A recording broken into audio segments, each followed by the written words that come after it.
What is today's reader offered by the work of Kingsley Amis? This may not seem an especially pertinent question to ask of a writer who only died in 1995, but in art the recent past can sometimes appear more outmoded and inaccessible than distant history. The living writer is close to the common well of experience.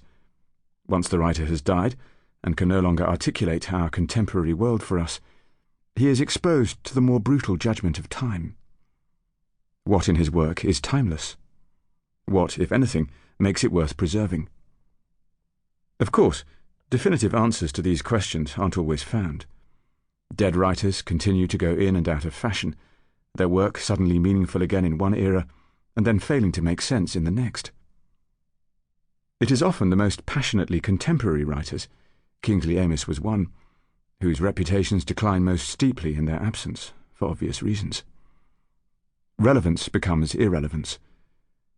The same devotion to the here and now that brought them popularity and fame ensures their obscurity once here and now have become there and then. Yet the observation of ordinary life nearly always forms the cornerstone of great and lasting art. It is the quality of that observation that is put to the test over time that will determine whether the work is trivial or lastingly true. Kingsley Amis made his name in the 1950s with the publication of his first novel, Lucky Jim, a work that seemed to define a new era, not just in its portrayal of the evolving world of higher education that is its setting, but in literary values too, advancing as it did a more youthful and democratic conception of literary style and subject matter that reflected changing modes of social behaviour.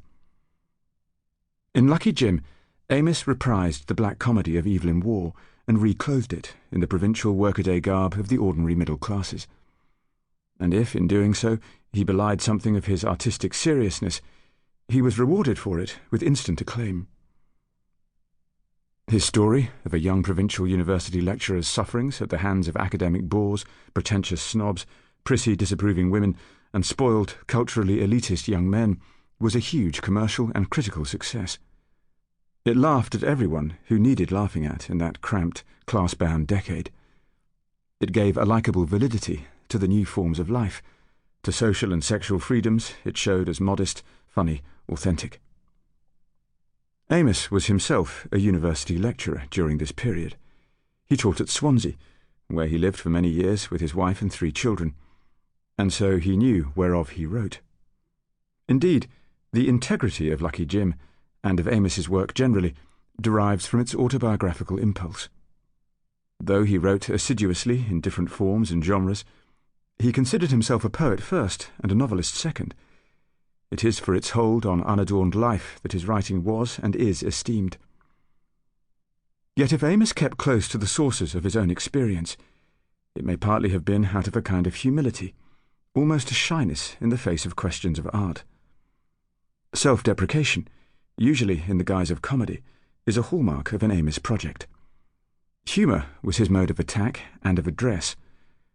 And if humour is also a defence against, among other things, the accusation that one is taking oneself too seriously, Amis may have relied on his identity as a comic writer to shield him from the larger consideration, both private and public, of his stature as an artist. Nowhere is this clearer than in his handling of the short story form, whose particular possibilities for advancing the representation of modern experience he understood and acknowledged, while firmly distancing himself from them. The thing that only the short story can do, he wrote, the impression, the untrimmed slice of life, the landscape with figures but without characters, make little appeal to me. His own stories, he said, were mere chips from a novelist's workbench. He goes on, more revealingly, to observe that the contemporary short story tends to be published in those pale and sickly present-day equivalents of the Victorian fiction magazines, the periodicals subsidised by the Arts Council or one of its offspring. A writer, or any other kind of artist, who partly or largely need not depend on pleasing the public, who in effect has his fee guaranteed whatever the quality of his product, is tempted to self-indulgence and laziness. Better to stick to the novel, which as yet is unlikely to contain any material subsidised by the Arts Council. Amis's fear of art being viewed as pretense and the artist as lazy or dependent is clear from these remarks. And who would accuse an artist of being lazy? The answer might be a working man.